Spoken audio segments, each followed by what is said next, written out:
What happens when one of the greatest living actors sits down for what should be a simple promotional chat, only to find himself ambushed by a host determined to turn the moment into her own personal crusade? In just 47 seconds, Lorraine Kelly went from smiling morning show presenter to the villain in one of the most shocking meltdowns in British television history. What you are about to hear is not just a celebrity interview gone wrong. It is a masterclass in how power, arrogance, and a complete disregard for basic human decency can destroy careers in less than a minute. This is the story of how Anthony Hopkins walked off a set, and why everyone watching knew he was absolutely right to do it. The morning started like any other episode of The Lorraine Kelly Show. The studio lights were bright, the audience was eager, and Anthony Hopkins, the legendary actor known for his roles in everything from The Silence of the Lambs to The Father, was scheduled to appear. He was there to discuss his latest project, a deeply personal film about memory and family. Hopkins, now in his 80s, had flown in specifically for this interview. He was jet-lagged, tired, but professional as always. He understood the game.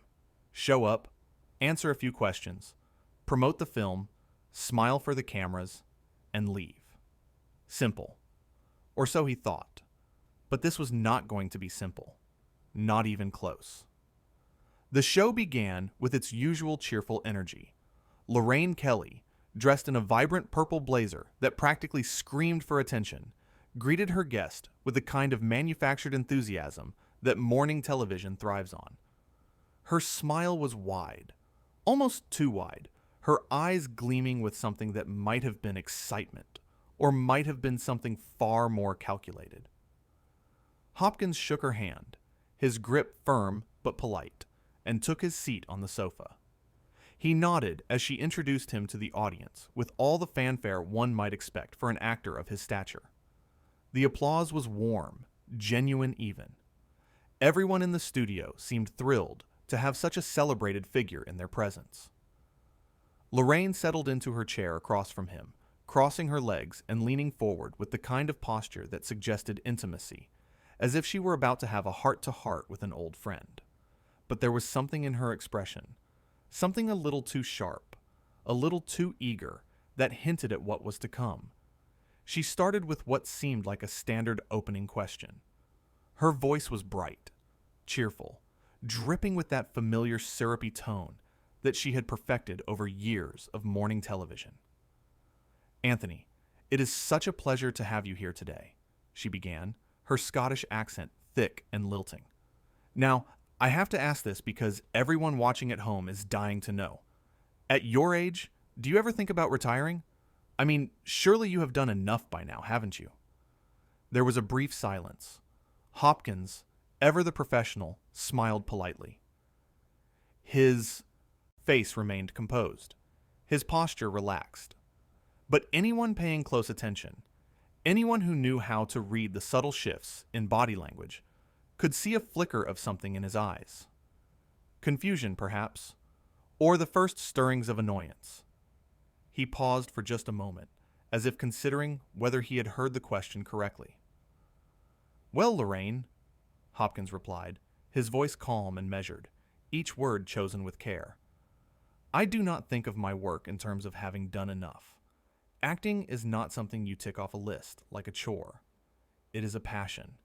It is something that drives me, that keeps me engaged with the world. As long as I am healthy and the work inspires me, I will continue. I cannot imagine doing anything else." It was a gracious answer, diplomatic, thoughtful, the kind of response you would expect from someone who has been doing interviews for over 5 decades, someone who has mastered the art of navigating tricky questions with grace. But Lorraine was not satisfied. She let out a small laugh, the kind that sounded more condescending than amused, a laugh that seemed to suggest she found his answer almost quaint. "Oh, come on now," she said, waving her hand dismissively, as if brushing away his words like dust. "Surely at some point you must think to yourself, I have had a good run. Time to put my feet up and let the younger generation take over. I mean, How much longer can you really keep going at this? You are not getting any younger, are you? The studio went quiet. It was not a complete silence, but there was a noticeable shift in the atmosphere, a palpable tension that settled over the room like a heavy blanket. Even the panel members sitting to the side, three younger presenters who usually chimed in with their own commentary and witty remarks, exchanged uncomfortable glances. One of them, a woman named Claire with blonde hair tied back in a sleek ponytail and a nervous smile that seemed permanently fixed on her face, shifted in her seat. Her hands fidgeted with the notepad in her lap. Another panel member, Marcus, a man in his early 30s with slicked back hair and a designer suit that probably cost more than most people's monthly rent, cleared his throat, but said nothing. He stared down at his notes as if they were suddenly the most fascinating thing in the world. The third panel member, Daniel, a younger man with a thin beard and glasses that gave him an air of intellectualism he probably did not deserve, simply looked down, avoiding eye contact with anyone. Hopkins took a slow breath. His smile faded, just slightly, the corners of his mouth tightening. His eyes, which had been warm and friendly moments before, now held a hint of steel.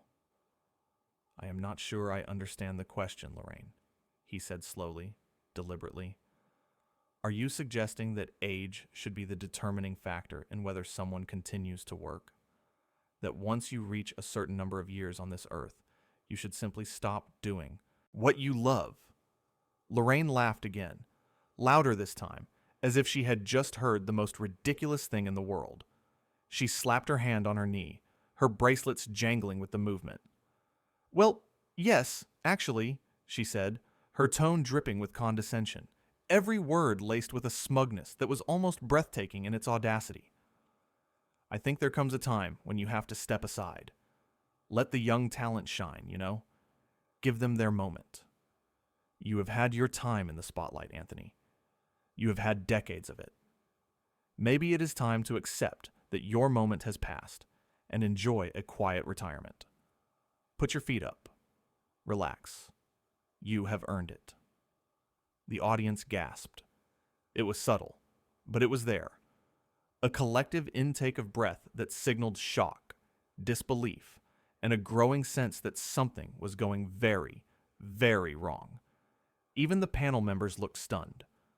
Claire covered her mouth with her hand, her eyes wide. Marcus stared down at his notes, his jaw clenched, clearly trying to distance himself from what was happening. Daniel shifted uncomfortably, his face pale. Hopkins, to his credit, remained composed. His jaw tightened, a muscle twitching near his temple, but his voice stayed steady, controlled, measured.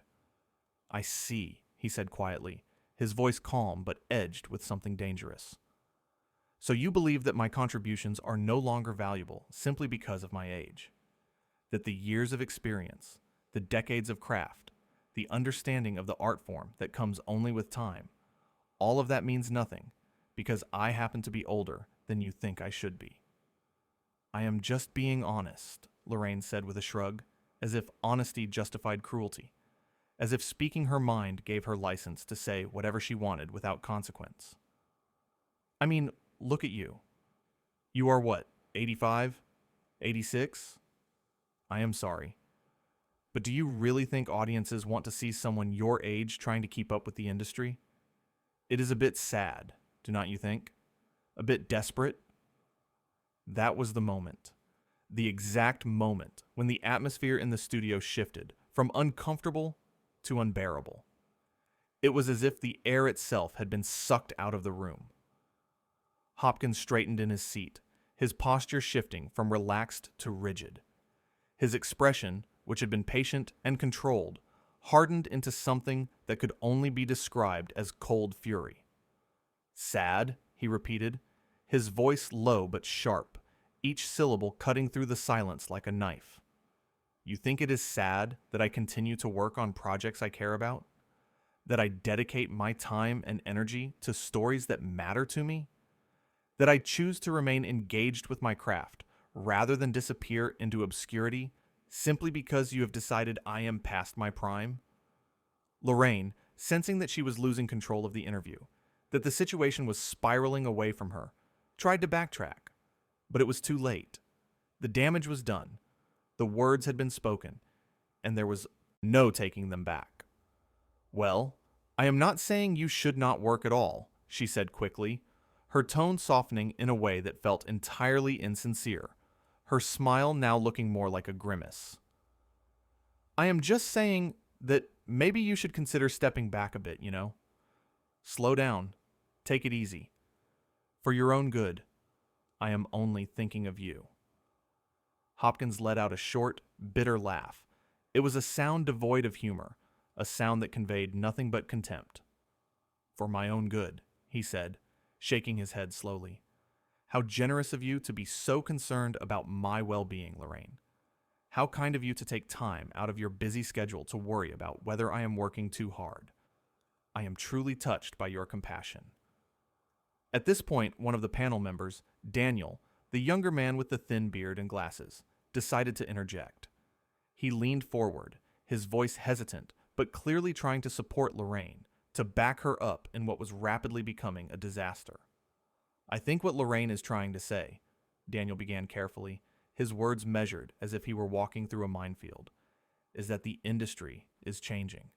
It is evolving. And maybe, there is a conversation to be had about making space for new voices, younger voices, fresh perspectives that reflect the world as it is today. Hopkins turned to look at Daniel, his gaze steady and unflinching, his eyes boring into the younger man with an intensity that made Daniel visibly squirm. New voices, Hopkins repeated slowly, deliberately, as if tasting the words. Fresh perspectives. Are you suggesting, Daniel, that my voice is no longer relevant?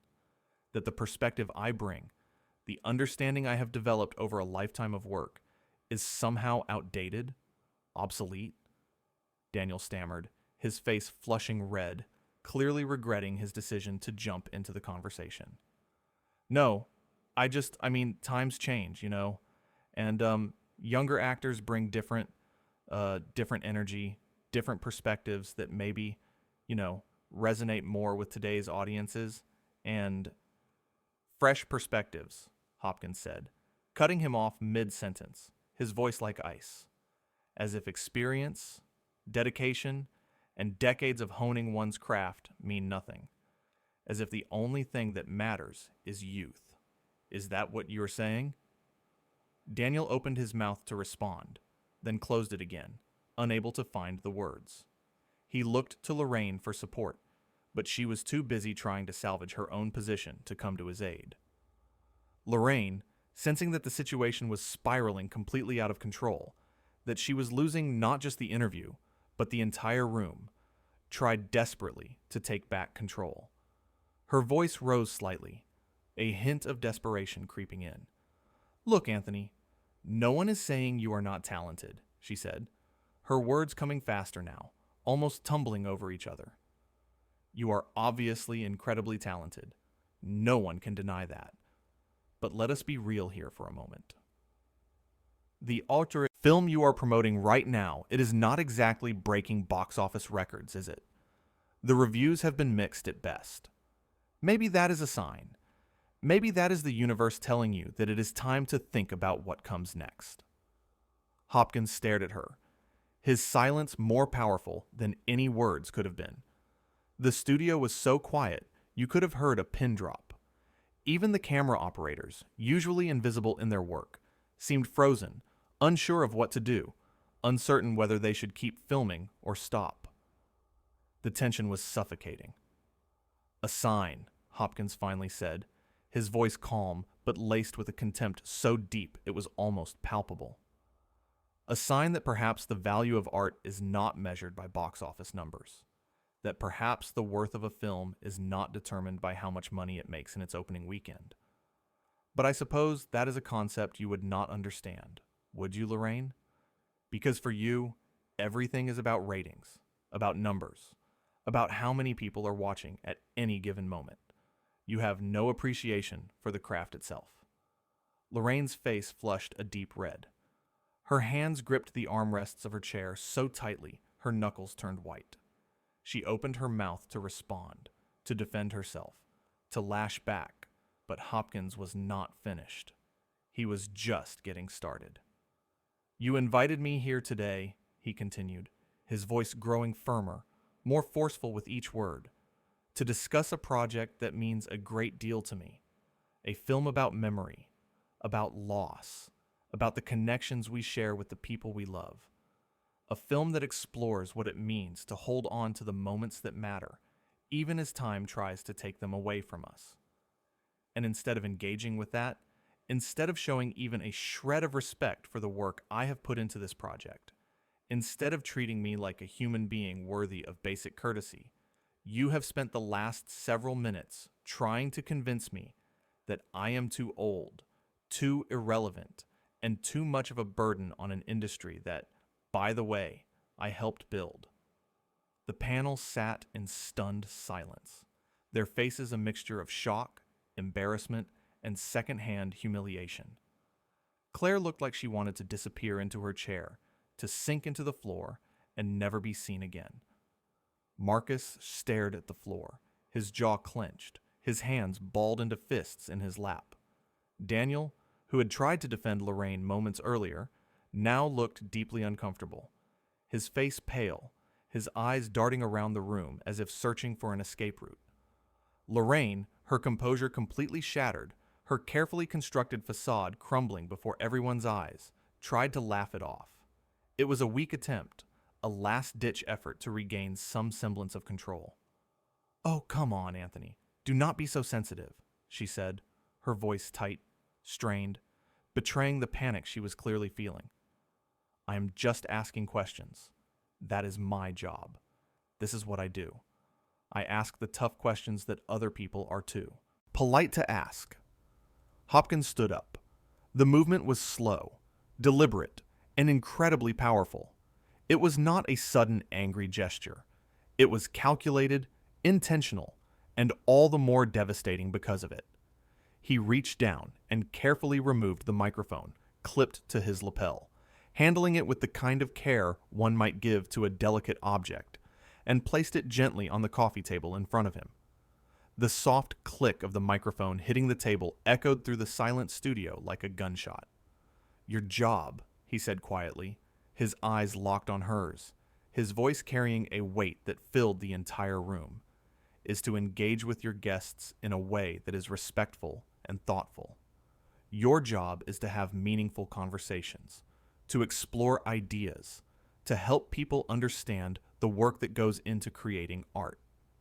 Your job is not to insult your guests, to belittle their work, or to suggest that they should simply disappear because you have decided, in your infinite wisdom, that they are no longer worthy of your attention or the attention of your audience." Lorraine stood as well, her chair scraping loudly against the floor. Her face was red, her eyes blazing with a mixture of anger and humiliation. Her voice shook as she spoke, the words coming out in a rush. "How dare you?" she snapped, her voice rising to a near shout. "How dare you stand there and lecture me about my job? This is my show. My show. I have been doing this for years, and you do not get to come in here, sit on my sofa, and tell me how to do my job. Who do you think you are?" Hopkins looked at her for a long moment, his expression unreadable. There was no anger in his face, no visible emotion at all, just a calm, steady gaze that seemed to see right through her, to see past the bluster and the defensiveness to the insecurity and fear underneath. Then, without another word, he turned and walked toward the exit. His steps were measured, unhurried, dignified. He did not storm off. He did not slam anything or make a scene. He simply left, with the same quiet grace he had carried throughout the entire encounter. "Where do you think you are going?" Lorraine shouted after him, her voice cracking, betraying the panic that was now fully consuming her. "We are not finished here. You cannot just walk out. Come back here." Hopkins paused at the edge of the stage, his hand resting on the frame of the doorway. He turned back, just slightly, enough to look at her one last time. When he spoke, his voice was quiet, but it carried across the studio with perfect clarity. We were finished the moment you decided to treat me with contempt, he said. The moment you chose to use your platform not to have a conversation, but to belittle and demean someone who came here in good faith. I hope for your sake that you take some time to reflect on what happened here today. Good luck with your show, Lorraine. I suspect you are going to need it. And with that, he was gone. He disappeared. Through the door, leaving behind a studio filled with stunned silence and a host who looked like she had just been hit by a truck. The studio erupted into chaos. Well, as much chaos as a morning talk show could manage. Lorraine stood frozen in place, her mouth open, her eyes wide with shock and disbelief. She looked around the studio as if expecting someone, anyone, to come to her defense, to tell her she had been right, that Hopkins had overreacted, that she had done nothing wrong. But no one did. The panel members scrambled, unsure of whether to follow Hopkins or stay put. The audience sat in uncomfortable silence, some whispering to each other, others simply staring at the empty doorway through which Hopkins had just walked. Claire finally spoke, her voice barely above a whisper, her words trembling. Wow. I do not even know what to say. That just happened. Did that really just happen? Marcus shook his head, his expression a mixture of disbelief and secondhand embarrassment so intense it was almost painful to witness. I cannot believe that just happened, he muttered, more to himself than to anyone else. I cannot believe we just watched that happen. Anthony Hopkins. Anthony Hopkins just walked off our set. Lorraine, realizing that the cameras were still rolling, that every moment of her humiliation was being broadcast live, tried desperately to regain some semblance of control. She smoothed down her blazer, took a deep breath, and forced a smile that looked more like a grimace. Well, she said, her voice shaky and uncertain, I suppose some people just cannot handle a bit of honest conversation. Some people are so used to being coddled and praised that they cannot deal with someone who is willing to speak the truth. But that is fine. We will move on. We always move on. But even she knew how hollow that sounded. Even she could hear the desperation in her own voice. The audience, which had been silent throughout the entire exchange, began to murmur more loudly now. Some were whispering to each other, others shaking their heads in disapproval. A few were even getting up to leave. It was clear that the room had turned against her, that whatever goodwill she had built up over the years was evaporating before her eyes. Daniel, still looking profoundly uncomfortable, his face pale and his hands shaking slightly, tried to offer some support, though his heart clearly was not in it. Maybe we should take a break, he suggested quietly, his voice barely audible.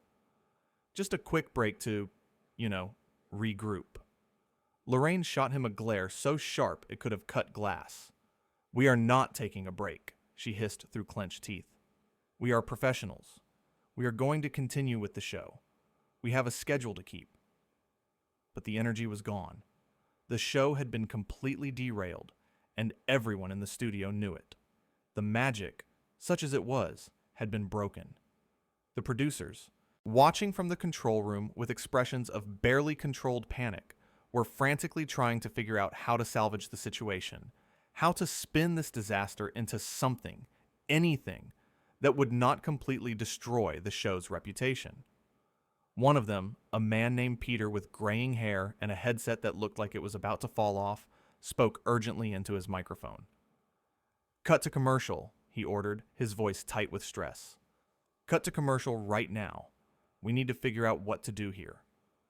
The screen went black, and the studio lights dimmed. Lorraine stood there in the semi-darkness, her chest heaving, her hands trembling. She looked around at the panel, at the crew, at the audience, and for the first time in what might have been her entire career, she seemed to realize just how badly she had miscalculated, just how far she had pushed things, just how much damage she had done.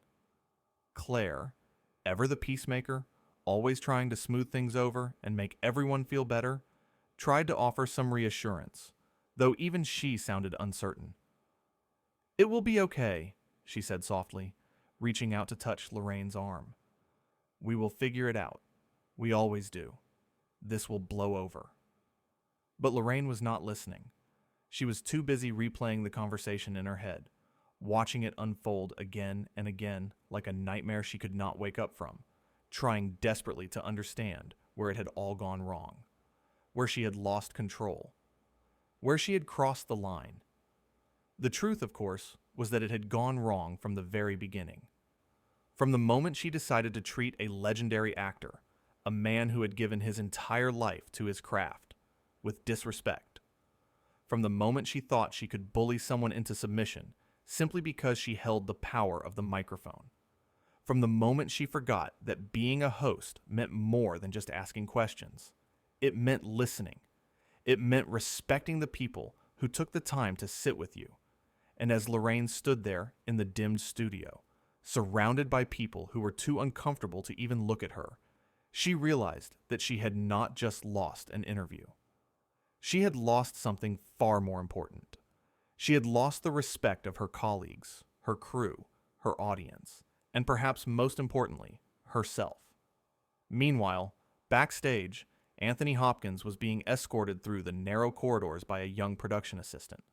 Her face was flushed with embarrassment as she walked beside him. "Mr. Hopkins," she began, her voice trembling, "I am so sorry about what just happened. That was completely unacceptable. I have never seen anything like that." Hopkins stopped and turned to face her. His expression softened immediately. "It is not your fault," he said gently. "You were just doing your job. For what it is worth," she added quietly, "I think you handled that with incredible grace. You kept your composure the entire time." Hopkins smiled at her. "Thank you," he said. "Sometimes the best response to cruelty is simply to walk away with your dignity intact." He stepped outside into the cool London morning and took a deep breath. He was not angry, not really, but he was disappointed that someone with such a powerful platform would choose to use it in such a destructive way. Back in the studio, the commercial break was coming to an end. Lorraine tried desperately to compose herself. She smoothed down her blazer, took another sip of water, and forced a smile that looked more like a grimace. "Okay, everyone," she said to the panel, her voice strained.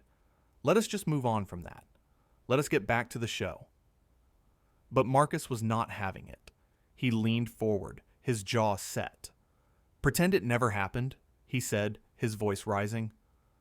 "Lorraine, that was Anthony Hopkins, one of the most respected actors in the world, and you just drove him off the set. And now you want us to just pretend like nothing happened?" Lorraine turned to him, her eyes flashing. "I did not drive him anywhere," she snapped. "He chose to leave. That is entirely on him." Claire, who usually avoided conflict, finally found her voice. "Lorraine, with all due respect, you were incredibly rude to him," she said firmly. "You basically told him he was too old and irrelevant. You insulted him. You belittled him. How did you think he was going to react?" Lorraine's face went pale. "You all think I was in the wrong?" she asked, her voice trembling. Marcus nodded. "Yes," he said simply. "I do." Claire nodded as well. "Me too," she said softly. Even Daniel could not bring himself to back her up. He just shook his head and looked away. Lorraine sat there, stunned.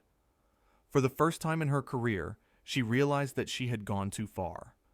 Her need to be provocative, to create drama for ratings, had backfired spectacularly.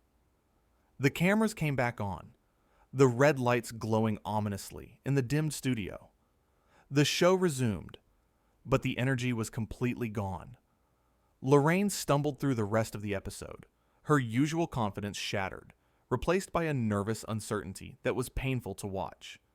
She fumbled over her words, lost her train of thought multiple times, and generally looked like someone who was barely holding it together. The panel tried their best to support the show, to keep things moving, but the damage had been done. The interview with Anthony Hopkins, or rather the spectacular implosion of it, would be the only thing anyone remembered from that day. It would be the clip that went viral, that was shared and reshared millions of times, that became a cautionary tale about what happens when arrogance meets artistry.